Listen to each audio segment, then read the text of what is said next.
Good afternoon. Today the Secretary left for a trip to NORAD and to NORTHCOM. He'll be discussing homeland defense as well as space issues. Next year actually marks the 60th anniversary of NORAD. It's a 60 years of a partnership with Canada, who is a trusted ally, a close friend. Then he's headed off to San Diego. He's going to attend the Marine Corps recruit graduation. It's a proud moment for Marines and their families. And then he is going to be the keynote. He's speaking to the Navy Fleet Sync Conference. It's an opportunity for him to talk to his commanders and talk about how we increase naval lethality and influence. On the budget, the department has been operating for 1,060 days under CR. The current CR will expire on December 8th. We need Congress to pass a robust and predictable budget. We need an FY18 appropriations budget before December 8th. CRs are wasteful, they're inefficient, they delay maintenance, and they increase anxiety in the industrial base as well as in local communities. It has a negative impact on the economy as well as local communities. It's just a waste of money, and we need to be able to plan in advance. On the Budget Control Act, Congress needs to lift sequestration as it's currently structured. As the Secretary has said many times, no enemy has done more harm to combat readiness in the field than sequestration. If sequestration happens, it'll mean a $52 billion cut to the FY18 budget. Again, it affects readiness, lethality. It also can affect our partnerships because our partners plan out their budgets to work with us. And so if we have to cut back on exercises, that has impacts for interoperability and our ability to work together. And we need to lift the defense caps. Again, a robust, predictable FY18 budget is what we're looking for. We will not be here next Thursday, so I will say in advance, happy Thanksgiving. And so with that, we'll take your questions. Bob. Yes, thank you. In light of the Secretary's comments this morning about North Korea, I wonder if you can say, what does the Pentagon make of this apparent pause in North Korea's testing of missiles and nuclear tests? Is it a potential opening for negotiations? Well, I wouldn't speculate on what North Korea's activities are or aren't. Our policy remains to have the verifiable, irreversible denuclearization of the Korean Peninsula. So it's a diplomatic effort. We'll continue to support our diplomats and ensure that they can negotiate from a position of strength. I'm referring to the absence of North Korean actions. I mean, they had been fairly regularly testing both missiles and doing nuclear tests, and there's been this either deliberate or at any rate apparent pause in activity in the last couple of months. And I'm just wondering whether, as the Secretary appeared to allude to this as a possible opening, I wonder if that's what he's talking about. I think it's perilous to predict anything about what North Korea does or doesn't do, but we're continuing to monitor the situation. Jamie. Dana, just to follow up on North Korea, the president yesterday said that he had an agreement with Chinese President Xi that there would be no freeze for freeze in order to try to move the peace process forward. But yet in Beijing today, China's foreign minister said they do believe that this so-called dual separation of a pause in military exercises in return for a pause in testing of ballistic missiles would be the best way to get the peace process going. Today, the U.S. has started another big exercise in the Pacific with Japanese forces. Why is it so important that you keep doing all of these exercises? Why couldn't there be some sort of temporary pause in order to try to kickstart diplomacy? Well, one, I would say that our exercises are long planned, and our exercises are about reassuring our partners and our allies. So I would refer you to the State Department or the White House on those reports. But again, these exercises are long planned in advance. General? I would just add that for forward deployed forces, exercises are a critical component of readiness. They do, in fact, assure our partners. They're not necessarily aimed at anyone, but they also, I think, exercise a powerful deterring effect by the fact that they're occurring. Right. Turkish Foreign Ministry issued a statement the other day saying that they deplored the statements by the Pentagon and the coalition spokesman for expressing their respect for the SDF and ISIS deal in Raqqa. Do you have any reaction to that? Again, with respect to all of that, we continue to encourage all parties to seek political solutions. We continue to work with the SDF because our focus is to defeat ISIS, and that will remain our focus. And was the Secretary aware of the deal between SDF and ISIS in Raqqa? I'm not going to speak to, the Secretary is aware of many things. Right here. Good afternoon, Ms. Dana. My name is Rafael Salido from McKenzie F. I wanted to ask you, going back to Syria, if the situation with Russia, now that there has been this kind of accusations from Moscow saying that you have been helping ISIS, how it's going to affect the scenario, because they are fighting in one part of the country, you are fighting in another, but eventually you may all come together. So I'm wondering. Well, their claims are false. We deconflict with Russia. General, if you'd like to. Sure, expand. we flatly reject those accusations. They're simply not true. And in fact, they're not helpful as we pursue what could be a mutual objective of the destruction of ISIS in the Euphrates River Valley. We're conducting one of the most carefully designed air campaigns in the history of modern warfare. And so we flatly reject those assertions. But if you keep on insisting that that's what it happened, are you preparing for Sure, that? insisting that it happened doesn't make it true. It is not helpful then to continue to insist it, just like it's not helpful to dig up images from old video games to display as part of the assertion. Lucas. The Russian Foreign Ministry accuses the United States of being occupying force in Syria. What's your reaction to that? As the Secretary said, we are there to defeat ISIS. We are there, there is a stabilization piece which the State Department leads. We want a peace process, so I flatly reject that. I'd agree. We're there to defeat ISIS. The government of Syria has proven to be unable to accomplish that goal by themselves. There's a clear collective reason for us to be in there, along with our partners and allies, and we're actually coming to the end game there. And we still got some hard times ahead of us, but I think we're going to have a successful resolution of that in the next few weeks or months. And as you do go to that end game, should the American people expect airstrikes in Afghanistan to ramp up after the air war over Iraq and Syria winds down? I'm not going to comment on an operational matter like that. I would tell you, though, that we see the end game in Syria ultimately has to be a political end game where we support the efforts of our diplomats and the international community to come to resolution. And should, there's been an uptick in airstrikes in Yemen and Somalia as well. Is this all part of anything coordinated that as things wind down in Iraq and Syria, the military is expanding operations elsewhere? I think as we constantly assess the battle space, when targets present themselves that are actionable and within the law of armed conflict, we're going to strike those targets. Tom.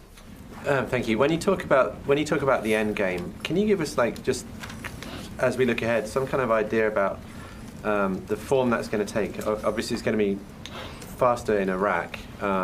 Is there going to be are you going to declare a victory, or is it going to be sort of a tapering down, or what? How do you think this is going to play out over the coming weeks? Obviously, we've been very successful militarily, and the caliphate is falling rapidly.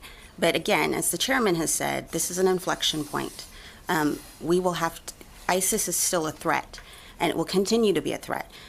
Even Iraq, Syria, it remains a global threat. So we will continue to fight ISIS, but we also have to think that this is a generational struggle. Barbara. General McKenzie, can I ask you to come back to Somalia for a minute, if I may?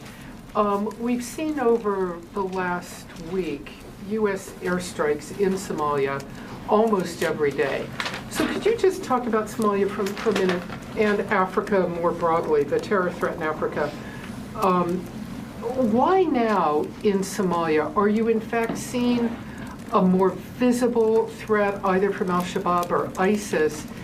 And in places like Somalia, where do you see the emerging terror groups getting their funding from?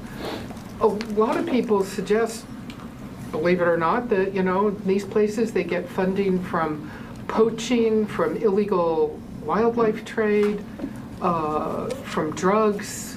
where's the money coming from, and why now in Somalia? Sure. Let me actually deal with the first part of your question, Barbara. So as targets present themselves, sometimes it takes a long time to develop a target because we put it through an exquisite vetting process to make sure that we're striking the target appropriately, not doing damage that we don't need to do. So sometimes it takes us a long time to develop targets.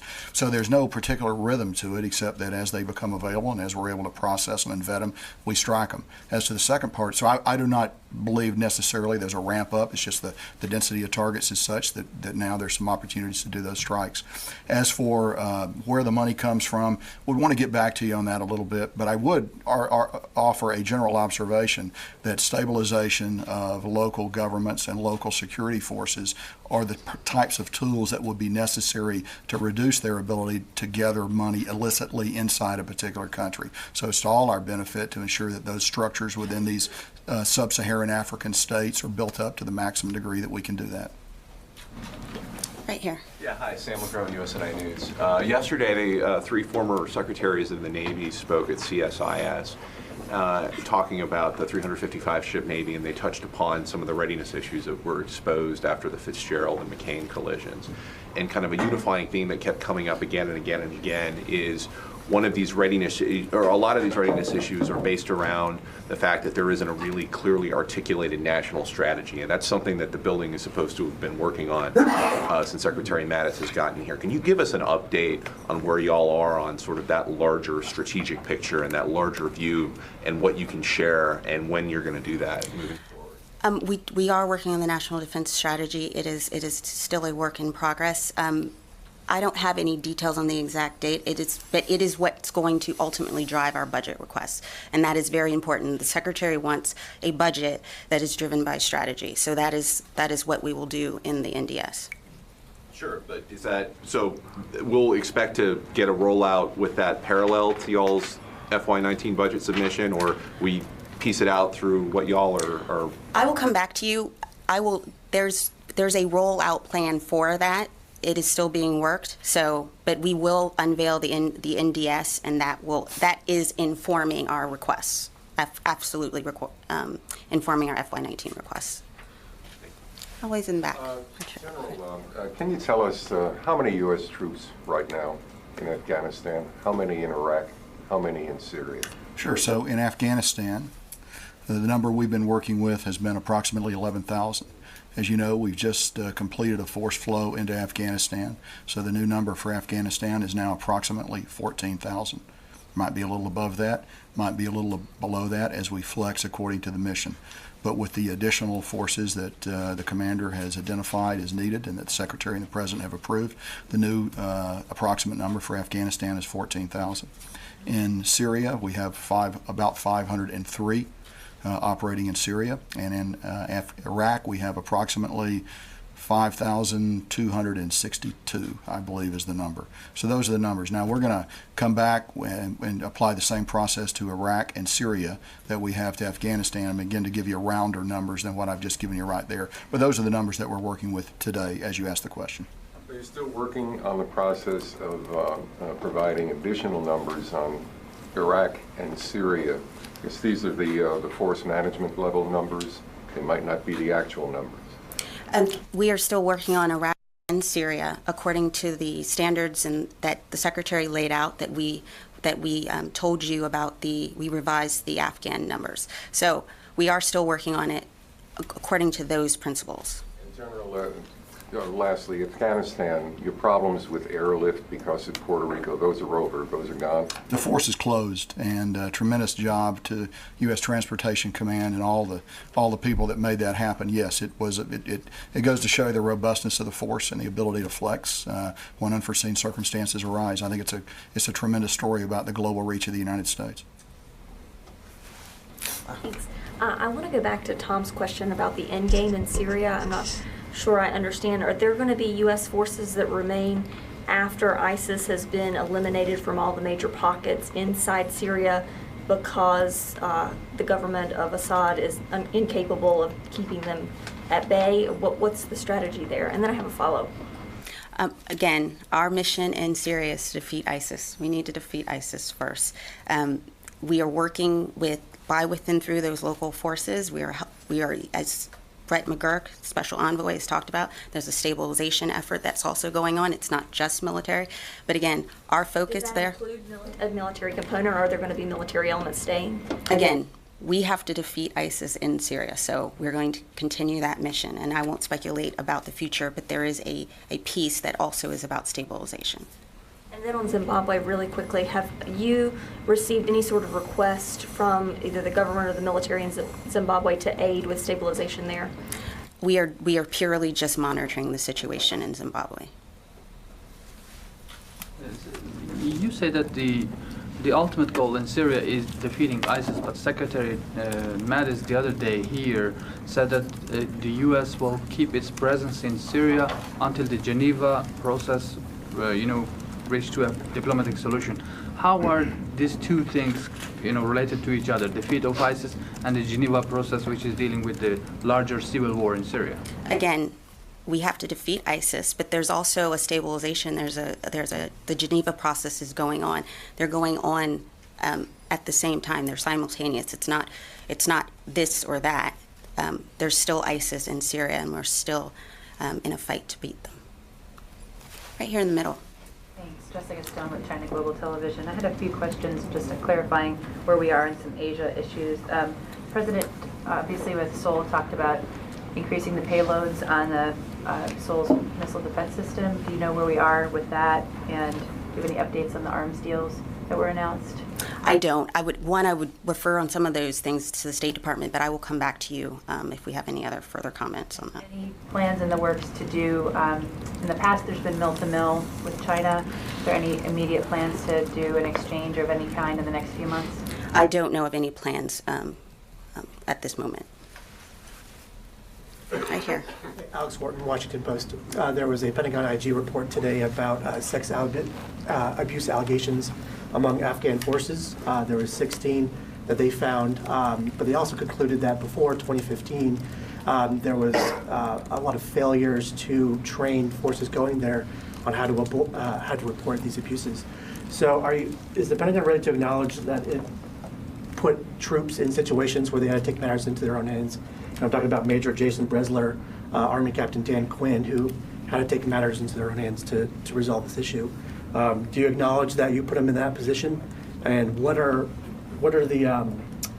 the briefs and the instructions given to the 14,000 troops there about how to report abuse allegations? Well, service members are all obligated to report abuse allegations, and there's a very concrete system in which they do that.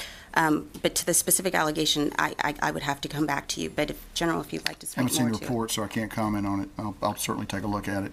I would tell you that they get a pretty robust training package before they go. I knew I did when I went. The 2 times I deployed. We'll have to come back to you on the exact nature of the training that they received. But everything is post 2015. I don't know the answer to that question. Okay. Elizabeth. For doing this, Elizabeth with ABC. Given the collapse of the caliphate in Iraq and Syria, where is the Pentagon now concerned that ISIS is able to plot external attacks? Well, I would say with the fall of the caliphate, with Raqqa was sort of a spoke. We have disrupted plots that would have been in Europe as well as in Asia. So with the fall of the caliphate, there's more pressure on ISIS to stage things. So again, even though we've been very successful, this is an inflection point. There's more pressure. There is still the threat of foreign fighters. So again, we have to defeat ISIS, and the caliphate is falling fast, but we still have to remember that this is a long-term struggle. Sure. I think ISIS at one time thought that they would operate a global network centered in the caliphate, which is now having the life squeezed out of it. I believe at one time they thought they might have a lily pad in North Africa, particularly in Libya. That hasn't worked out real well for them. I think they had aspirational views of going to other places. But I would tell you, because of the global coalition that we've assembled and the ability of those nations in these disparate areas of the world to operate effectively against ISIS when it arises, that plan has not been terribly successful for them. However, I think where we need to pay a lot of attention is to their activities in the cyber domain and their ability to proselytize in that new, very dynamic arena, and the potential for self-radicalization and inspired attacks really across the world that aren't directly linked to geography. So we're going to put a lot of attention against that particular threat because I think it's a very real and compelling threat. Sylvie. Hello. I would like to go back to the question of Barbara about Somalia. Did you, with the fall of Raqqa, did you notice a larger flow of ISIS fighters going through Yemen to Somalia? Is it one of the reasons why there are more strikes in Somalia? I'm not prepared to actually talk about operational details. We look very closely at how foreign fighters flow into the caliphate, not so much anymore, and how they try to get out, which is very hard for them now for a variety of reasons. But I'm not prepared actually to say that that's the case here, and I wouldn't be able to share it if we actually knew. General, just to follow up though on that, around the same time Raqqa fell, to Sylvie's point, last month there was the first airstrikes against ISIS in Yemen. And then earlier this month, the first airstrikes against ISIS in Somalia. Are you saying that's a coincidence? No, I'm saying that we strike targets as they become available. Some of those targets we've been working them for a long time. I'm not prepared to say it's linked to the fall of Raqqa. I'm just not prepared to make that linkage. And Jamie. So, Senator Al Franken today apologized for his behavior on a USO tour regarding another performer. Including a photograph that showed him either groping or pretending to grope this other person. Given that, would he be welcome, would the senator be welcome on a future USO tour? You would have to talk to the USO. And just to follow up, as I mentioned, some of this activity was documented in an official Department of Defense photograph of activities during the trip. Will there be any investigation about why the inappropriate behavior wasn't reported earlier than now? The inappropriate behavior of a senator? Why it wasn't reported to the department? Is that the question? He was not a senator at the time. He was a comedian performing on a USO tour. The activity that he's apologized for was documented in an official Department of Defense photograph that was part of a batch of photographs that were taken on the tour. I'm just wondering if there's going to be any investigation to see why this activity, which was clearly not appropriate, was not reported or anything was done about it at the time. I will have to look in to see about those photos. Oh no, we'll come back to you. I had another question, this one regarding Sergeant David Johnson. He died in Niger. There has been some reports these last days saying that when he was found, he was hand-tied, which basically gives an idea that he didn't died during the combat. Do you have any information on that, General? We've seen those reports, and again, our condolences go out to those families. But again, the incident is under investigation, and we really need to respect the process. And so we're going to wait till there's no pressure for them to get it done any faster, but they do need to get it right, and so we're going to wait for the results of that investigation. Way in the back. Thank you. Lori from Talk Media News. I'm wondering if you're able, following Secretary Mattis's and Secretary Tillerson's appearance on the Hill when they talked about the AUMF, if you're able to provide any additional clarity at this point about how the department defines what are associated forces. I'm sorry, say the last part again. How the department defines what are associated forces under the AUMF. This might be a little too in the weeds, but at the time, Secretary Mattis said that he would get back to the lawmakers with a more precise definition, and I was wondering if you have that. Well, per his testimony and per both the Secretary of Defense and the Sec State, they both felt as though they have what they need to continue operations. But on that specific point, I will definitely have us come back to you on associated forces definition. You're welcome. Right here. Hi, Wes Morgan with Politico. General McKenzie, you said you don't see necessarily a ramp up in airstrikes in Somalia. What about, in the past 6 months, we've seen the number of U.S. troops in Somalia rise from 50 to I think now it's something like 500. Is that linked at all to the current pace of airstrikes? And has there been, can you account for that, why that rise in the troop level has occurred? not going to discuss exact troop levels. I think we're a little under that 500 total. Actually, I think it's closer to 400 is probably what we operate there. But no, I would not associate that with a build-up, as you're calling it. I think it's just the flow of forces in and out as different organizations come in that might be sized a little differently. And I certainly don't think there's a ramp-up of attacks. Again, I go back to the point that I've hit a couple of times that really we develop a lot of targets in these places, and it takes a long time to process those targets, to get them vetted, to make sure that we're scrupulously correct in regard to the law of armed conflict and our own values and our own approach to warfare. So sometimes 2 or 3 of them might become available close to each other. I would also just note parenthetically that sometimes a strike produces movement and other targets become available, as you'll understand. So that has its own internal dynamic effect on target movement and the ability to strike them. Ma'am, we have time for a few more questions. All right. Wow, I don't see any hands. Back. Okay. This one, and this may be something that, it's another one of these clarifications. The 3 carriers that are in Asia, do we know how long that deployment is? Is it just for the length of the exercises that they're engaged in? It's for the length of the exercise. Do we know how long that is?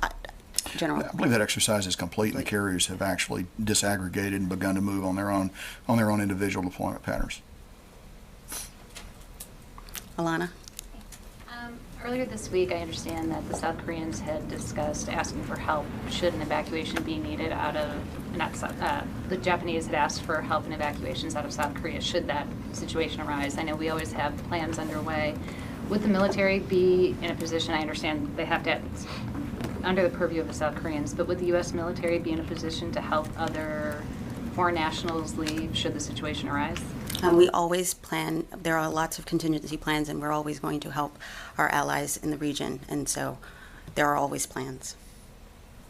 All right, thank you.